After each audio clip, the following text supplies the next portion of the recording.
Yes. ISCV in the building, the Don in the building myself. It's gonna be loud tonight. The Sports Preview Show, that's the show we are into right now. It's about going down at the AFCON. Alright, you're welcome to the show. This is ISCV. We are back again.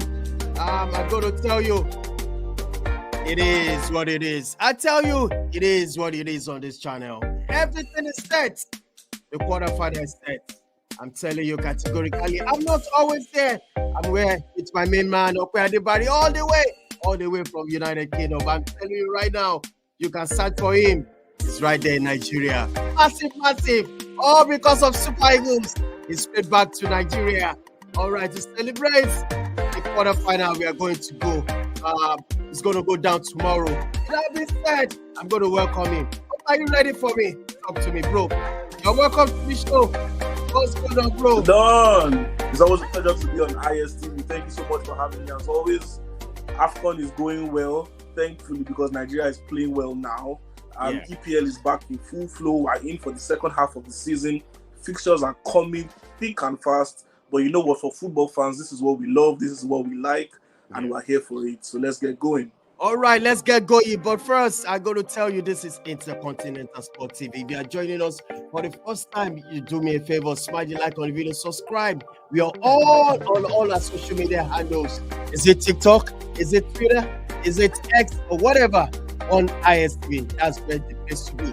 Now, going down, we are welcome once again back to Nigeria. How are you feeling? Have you gone all around everywhere? The heat is ridiculous, first of all. It's been so hard for me to acclimatize. Getting back to it, the heat has been ridiculous. But I mean, apart from that, it's good to be home. Just for a while, and I'm looking forward to doing more collaborations, working, making more money. Definitely, because that's what we need to do during this period. But definitely, it's good to be home. I can feel the vibe in Nigeria. Everybody's looking, focusing on the Super Eagles because they're like a ray of light for Nigerians currently. So hopefully, the Super Eagles continue to do well during this tournament. And they bring the trophy home for us. All right. You're welcome once again. I can tell you categorically, Okwe, the stage is set. The match is going to start tomorrow. How are you feeling about this AFCON so far? I mean, what because many things has been happening. Actually, let me see. How do you feel? To be honest, going into AFCON 2024, I'll be honest with you because I know I shared my views on ISTV. I wasn't so enthusiastic about it. I had many reservations concerning the squad that was picked. I had reservations concerning the number of players that were shortlisted. I had reservations concerning the coach. But all of a sudden, despite the late injuries to key players like Wilfred Ndidi, like Victor Boniface, who have been key components of the Super Eagles team under Jose Peseiro throughout qualification, despite that, the team has been playing well, and it seems like Jose Peseiro's tactics are working. Absolutely. He wasn't so sure about how he would go into this tournament. The two friendly games before the tournament started, he used two different formations, using different variations of players. Going into the tournament, we started with the 4-3-3, and immediately, due to the injury of Al Hassan Yusuf, we had to revert back to a back five. And personally, that is what I wanted going into this tournament. I saw the crop of players that we had. I saw those who had played together at previous clubs. I saw those who had played together in the national team before, and from the group, rather from the age grades as well. And I said to myself, look, if we want to get the best out of this team, we need to play a five at the back. And thankfully, Jose Peseiro is also a big fan of five at the back. Why he didn't revert to it from the start since he took over, I don't know.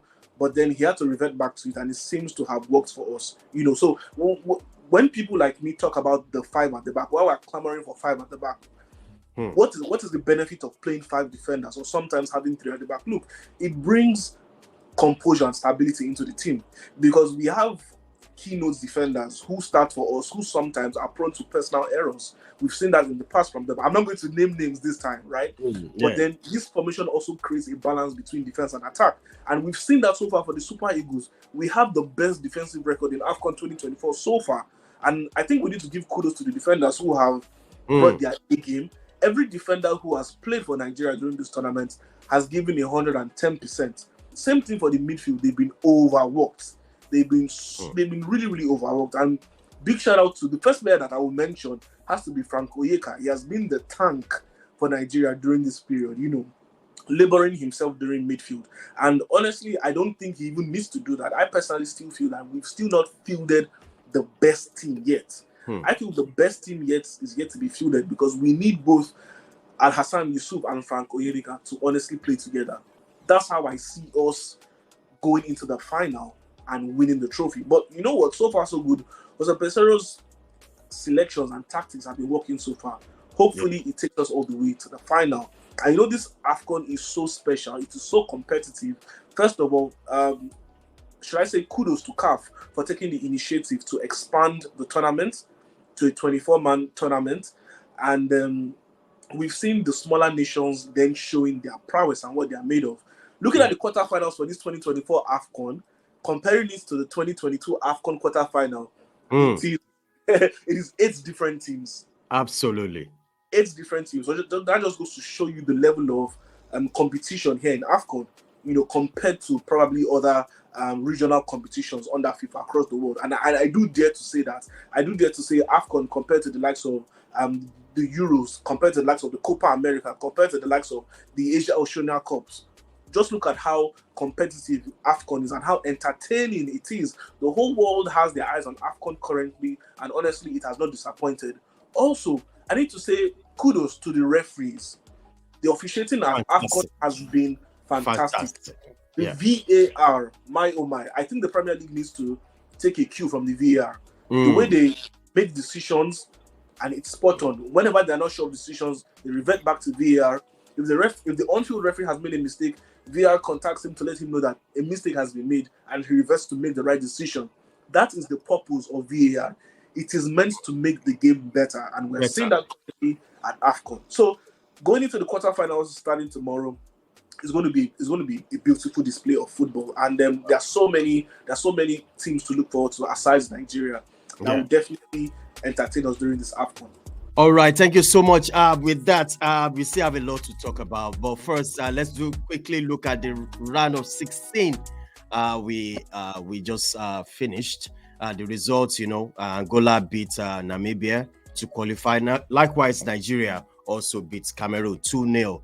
And the second game, January 28th, was Equatorial Guinea lost to Guinea, which makes Guinea to qualify.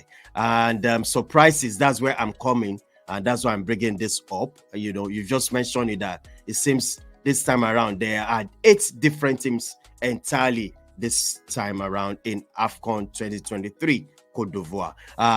Egypt lost to Congo. And the next one, Cape Verde beat Mauritania 1-0. Likewise, Senegal, another surprising team. Country that lost to Cote d'Ivoire after extra time. And also Mali also beat Burkina Faso 2-1. Another surprising one, number 1 in Africa, Morocco. They are no more there. And losing to South Africa. But the question I want to maybe enlighten us is this is a big surprise, okay? And to you, what can you say? It's a total surprise. First of all, let me start by the fact that the North African countries, who for me have to be the most technically sound teams in this tournament, they're all knocked out. I'm talking about Morocco, I'm talking about Algeria, I'm talking about Egypt. Yeah, Tunisia as well. These are teams, when going into the tournament, you need to be aware of because they are so good. They've got so many fantastic individual players, but also cohesive units. That's why when they go into the FIFA World Cup, they always spring up surprises. We saw that with Morocco going all the way to the quarterfinals, in the World Cup. But then again, when you take a look at it, you begin to wonder what exactly happened. I think for me, it's based on desire. These teams that have qualified so far to get to the quarterfinals have been here based on desire. They've not necessarily played the best of football, but they have the desire to go ahead to win the trophy. When I take a look at the teams currently in the quarterfinal, and I think to myself, who has played good football, who has played successful football throughout the tournament, I think the only team that I can confidently pick out has to be Guinea. from the start of the tournament till now, Guinea has been playing successful football, in my own opinion. They've got a very, very sound team and they are well disciplined. And Guinea might actually be the one that I can tip to go ahead and win the AFCON. Based on just on paper, honestly, and based on what has been going on during the tournament. But definitely on paper, when you take a look at the quarterfinalists, obviously, the Giants of Africa, Nigeria, has to be one that you tip to win. Yeah. Then you go to Ivory Coast, the host, then Mali, then probably Guinea, Republic of Congo, and then Cape Verde. Just imagine Cape Verde, their first AFCON, all the way to the quarterfinals. That says a lot, in my own opinion. So it's really been about desire, and I think the team that have wanted it the more, they've been the ones to qualify. Also, in the round of 16, I think some teams were not well prepared when it came to penalties, because we saw the defending champions Senegal, go out through penalties, and it's so ironic because they won the tournament in 2022 via penalties, and there's been a lot of scapegoating for Edouard Mendy, but you know what? That's football, and it really happens that way. But definitely, these teams, once again, just like I said, these teams in the quarterfinals, they deserve to be here, and definitely we're in for a show, no doubt about that. All right, moving on straight to that. I have this quarterfinals. Nigeria will be facing Angola tomorrow. Cape Verde versus South Africa. DR Congo versus Guinea. Mali versus Cote d'Ivoire. Let's start with Cape Verde versus South Africa. What do you expect in that match? It's going to be a highly competitive game. Both teams are going to go at each other. You're not going to see a case whereby any team is going to go with a low block or whatnot, because both teams are going to go out of the park, because in terms of attack, they've been very, very lethal. Both teams have been very lethal. But I think the biggest surprise for me has to be South Africa. But then we need to give kudos to South Africa, because the crop of the team, 24 players from that team play in the local league. And for me, it is a thing of pride. And just 2 players play outside the PSL. And a couple of those players even play for one team in particular, which is Mamelodi Sundowns. So it's good to see that South African local football is able to produce this crop of players once again. Because in time past, South African teams majorly, they were usually carried by players who played outside of Europe. Talking about the likes of Lucas Radebe, going down to the likes of Benny McCarthy, Stephen Pienaar, and co. So it's good to see that they've been reinvested in grassroots football, and they're looking much better. Grassroots football is a major reason why the North African teams have been so lethal over the years. So I think every other country now is taking a cue from them. But definitely South Africa have a pertinent striker who would make things difficult for Cape Verde. But it's going to be an open game. But trust me, we're going to see a lot of goals in this game between Cape Verde and South Africa. All right, moving on to DR Congo, Guinea. What do you have to say about this game, Okwe? I think this is where Congo might exit the tournament. I think Guinea, honestly, I think Guinea for me are very, very lethal. But my problem with DR Congo is that they don't always maximize the chances that they create. The team is very, very good. They create a lot of chances. They have technically good midfielders. I love the midfielders in DR Congo. They create a lot of chances. They are hardworking. They graft in games. But the problem is the attack. So I think it's left to the coach to know the best combination of attackers to play against Guinea, because they do need to take their chances against Guinea. And one thing about Guinea, if you fail to take your chances against them, they will deal with you. Yeah, they will punish you. So I think DR Congo might not have the attackers set to make things difficult for Guinea. I tip Guinea to win the game. You tip Guinea to win the game. Moving on to Cote d'Ivoire. They struggled. They just find themselves into the quarterfinals. They beat Senegal. All Senegal that we all said they are the team for the tournament. The team to tip going into all the way out. And Cote d'Ivoire, they are just there. But exactly. I'm not convinced about their game, but they are there now. So what do you want to say about this game? Considering Mali too, they are formidable. They are not a team to just write off. They are in good shape. Talk to me. It's good to see Mali back and competing at the forefront. The last time they were in the forefront competing in AFCON and trying to make a name for themselves, was when we had the likes of the Dictators and then Freddie Kanute. Exactly. So it's good to see that the team has been reinvented. They've got a couple of players who play their trade in Europe now, talking about the likes of Ismail Assar and co.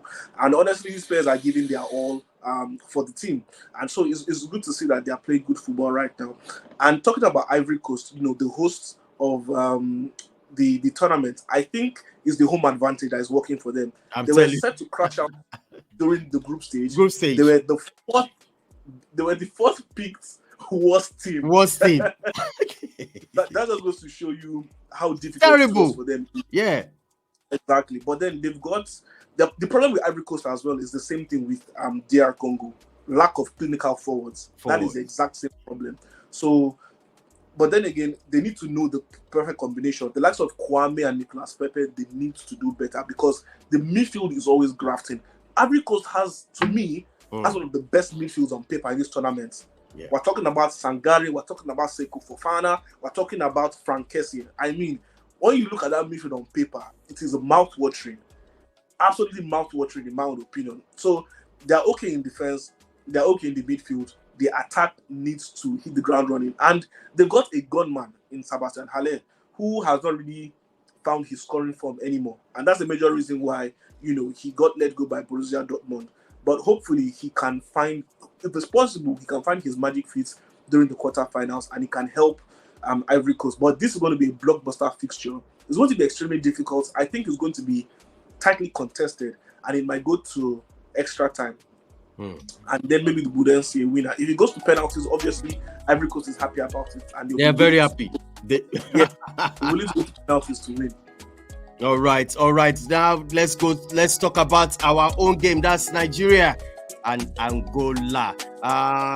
Tomorrow, it's going to be the day. We're doing a recording version of this part. But then, how are you feeling about this game? Do you think? Let me start by with the readiness of the Eagles. What do you think they should take into this game? Yeah, so far so good. Yeah. It seems like we've been preparing the right way. Reports coming out from the camp is that the boys are in high spirits. Before the round of 16 fixture, we had issues in camp. There seemed to be a division among the players.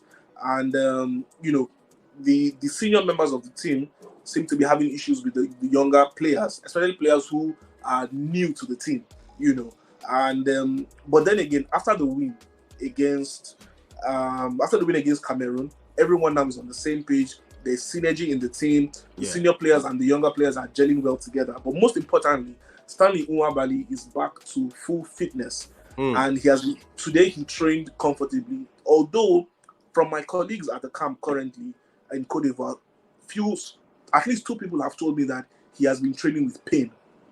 Wow. So Jose Peseiro has a big decision to make. Is he going to risk Stanley Nwabali, or is he going to revert to Francis Uzoho? So that's the big question. That's what everybody's looking at. Olorunloke Ojo has not had enough chance to show himself. In the two fixtures that we had, in the two friendly fixtures we had before AFCON, he only played 45 minutes. And I don't think that's good enough for him to have convinced Jose Peseiro that is good enough to take the sticks. But Stanley Nwabali brings so much to the team, apart from just being a good shot stopper. We see how vocal he is and he composes the team. But most importantly for me, in modern day football, we've seen the evolution of goalkeepers, and Stanley Nwabali is an excellent ball-playing goalkeeper. So he helps the defenders a lot. And also his vision has to be top-notch. I think the likes of Osimhen, Ademola Lookman, and Simon will be grateful for his ball distribution because it has been absolutely fantastic throughout this tournament. So hopefully he's fit enough and hopefully he plays without pain because the knee that had the major issue is his dominance. It was on the dominant side of his leg, which is talking about his right leg. So, and that's what he uses for distribution. So hopefully he's able to play through the pain and is able to deputize for us and see us through. But however, in my own opinion, when you come into tournaments like this, the first choice or second choice or third choice goalkeeper has to be based on the opinion of the coach. So, in my own opinion, these three goalkeepers that have gone to the tournament for us should be able to deputize at any point in time and help us win games. But time will tell. But we've seen that Stanley Nwabali has been the main man throughout this tournament. And when it comes to defenders and when it comes to goalkeepers, managers do not just chop and change. No one just swaps defenders or goalkeepers like that. There needs to be stability going through the tournament. And that's why we expect Stanley Nwabali to be between the sticks against Angola. All right. Thank you so much. I want us to actually look into on this one now, we want to actually talk about the probable lineups for tomorrow's game. We're going to work together. In goal, what do you want to see? We talk about Nwabali's injured. Yes, Stanley Nwabali. Hopefully he passes the next week. I hope so. Nwabali. Yes, he has been fantastic, no doubt about it. Great personality as well. Great personality. I didn't see it coming. I didn't know he's so good like this. I was always looking at who's going to change Uzo, who's going to change him. He's been playing, but this guy is comfortable. Look at the composure. Look at his passes. Ball-playing goalkeeper. And that is a testament to trying to source out players. We need to do better with our scouting system. But, I would give kudos to the former manager, Genetro. His scouting system was top-notch in my own opinion, because Genetro was able to, get a lot of players for us in diaspora and convince them to play for us. But I think we need to do better with our scouting system, because we have a lot of great players scattered across the globe. So why not get the best of the best to always represent us? No disrespect to the MPFL, but the quality is not good enough. That's just the truth in comparison to other African leagues, because you can't even compare MPFL to the Egyptian league. You can't compare it to the Moroccan league. You can't compare it to the South African league as well, which for me is the best African football league. So that's just a testament of making an effort to source out good players. And yes, Pesero's team was able to source out Stanley Nwabali in South Africa because he plays for cheaper. Yeah.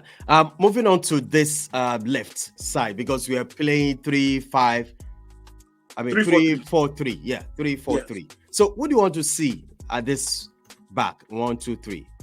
Which player? I think we can go for from the left side. Are we starting from the left or the right? From my own screen, I'm starting from the left. From the left, I think Calvin Bassey. That guy is phenomenal. Calvin Bassey. Honestly, Calvin Bassey has impressed me. It's too much. It's too much.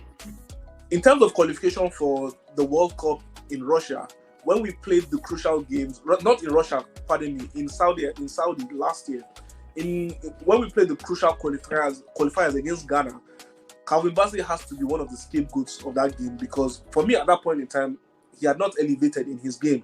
He was someone who was struggling to find his position either as a centre back or as a left back. When he played left back for us for the first time, he was so stiff. He found it difficult to progress the ball and to communicate well with his fellow defenders. But I believe the move to Ajax helped him greatly, because Ajax is one of the best clubs in the world, and he had a great coach. So he was able to own his own, playing effectively well in a back four and in a back three, playing as a centre back and as a left back as well. And that's what earned him his move to Fulham. Coming to Fulham, it wasn't so easy for him. He had to fight for his spot in the team. But immediately, Calvin Bassey found his spot in the Fulham team. He has been brilliant so far. And we've seen that at AFCON. All right, moving on to this middle. Which player do you expect to be there? Ekong. Yes, Ekong has been massive. So yes. This tournament, he has been leading by example. Because him starting, he has been our captain on the field, because Ahmed Musa, is warming the bench for us and giving us motivation from the bench. But Ekong has led by example, and he has organized his team very well. And obviously, he has one goal in the tournament as well. So kudos to Ekong. He has been playing very well. And, we're clamoring for experience in the team. And Ekong is one of the most experienced players in the team. And thankfully, he's spreading that throughout his defense and the team as well. So Ekong definitely is going to be the man in the middle. All right, moving on to the right side here. Which player? Ajayi. Yes. Want to say something about him? Fantastic player as well. I'm a big fan of Shemi Ajayi. I'll be sentimental because he graduated from Highland Academy of Arsenal. And he's someone who's brilliant for me. Good ball-playing defender. Strong on both feet. And he's tall. He's tall. And he has been consistent for Nigeria since he started playing for us. So Shemi Ajayi is a fantastic defender, and he's someone who I think he might make a move back into the Premier League soon. All right. Moving on to the midfield, or let me say, okay, let's start from this left side. Okay, now talking about the wing back. So what is peculiar about this formation is that off the ball, when we're not with the ball, it is a back five. Going forward, it is just a back three. And I think the best two wing backs we have in this team has to be number one, Olaino. Left hand. Yes. He needs to play. I don't want to see Zaidu Sanusi play. I don't want to see Zaidu Sanusi play because Zaidu Sanusi is good at defending. But going forward, Zaidu Sanusi has nothing to offer us. So, we want the good balance between defense and attack. Olaino on the left-hand side as the left wing back and Bright Osai Samuel as the right wing back. All right, Samuel. I think for now, we've not seen the likes of Omeruo at all coming up. No, Omeruo has come in a couple of times, you know, to replace people like Ajayi and in a couple of games. To be honest, he has been decent. Yeah, he has been decent. I was thinking, but he has been decent. Solid. Exactly. And Omeruo and Musa are the two players who have tasted victory for Nigeria. They are the only two players, they are the only two surviving players from the 2013 AFCON squad. So it's good to have people like him in the team. And honestly, since he has come on, he has put in a good shift. All right, moving on. These two midfielders, who do you want to see there? Onyeka for me, right? For me, no, funny enough, I don't want to see Frank Onyeka in this game. Wow. I think honestly, this game with Angola is going to be very technical because the Angolan team, the way they like to press, they like to have a lot of bodies in the midfield. So when you have a lot of bodies in the midfield, you need players who are quick with their feet and are able to get the ball out. You need ball progressors. You need players who can do the pass and the push. And for me, the two most technically gifted players we have in this team to help us, number one, Al-Hassan Yusuf and Rafael Onyedika. Personally, that's what I want to see there. But knowing Jose Peseiro is most likely going to stick with Frank Onyeka and Alex Iwobi. All right, let me say Onyeka. Yeah. Onyeka there. Yeah. Iwobi. Yeah. All right. I can understand the reason why Jose Peseiro has consistently played Alex Iwobi in that position, because Iwobi has to be one of our best players going forward, driving him from midfield, aside Kelechi Iheanacho, who has been injured. And I'm honestly hoping that Kelechi Iheanacho is much better in terms of fitness and can play a part in this tournament for me. Okay. All right. Moving on to the front. The front, I think, it is safe to stick with Ademola Lookman, Moses Simon, and Victor Osimhen. I think prior to the tournament... But at this junction, I was surprised he used this guy. Simon. Yeah. It seems like Moses Simon has woken up, because I'm sure he has seen the criticism online. A lot of Nigerian football lovers were sick and tired of Moses Simon always hogging the ball, not releasing the ball when he should. We don't want to see him taking set pieces anymore. We want to see the Moses Simon that plays for Nantes. You don't need to come into the Super Eagles team and then put everything on your head. We don't need that from you. We need soldiers on the pitch. You are not even our best forward. So why don't you stick to what you know how to do best and give us the best? And I think he has finally put his head down and is ready to do that for us. He had a brilliant performance against Cameroon for me, and I think he deserves to start against Angola. So definitely, Lookman and Simon. Okay, all right. Yes. All right. Let's say Simon, and no doubt about it. No doubt about it. Fire on the Victor Osimhen has to lead the line. Yeah. Well, on this one, we are looking at Nwabali, Basi, Ekong, Ajayi, Aino, Onyeka, Nwobi, Samuel, Simon, Lookman, and Victor Osimhen. This is going to be another cracking game. If I want to ask you, between the game, I think if you want to be patriotic, you're going to say Super Eagles are going to go through. But if I want to ask, we shouldn't be complacent, or what do you think going into this game? Shouldn't be complacent, but for me, the only threat from Angola has to be their main striker, Manucho. And because the other forwards for me have not really contributed in terms of goals and assists. They've had more goals coming in from the midfielders and the defenders. But the only way Nigeria will be hot in this game is if we fail to take our chances. Angola is going to be coming into this game with a low block, and they'll be looking to punish us with a counter-attack. But I don't think that will be fruitful for them, because we have fantastic defenders.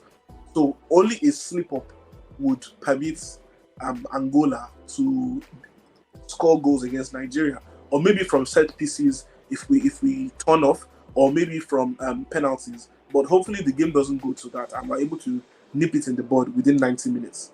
All right.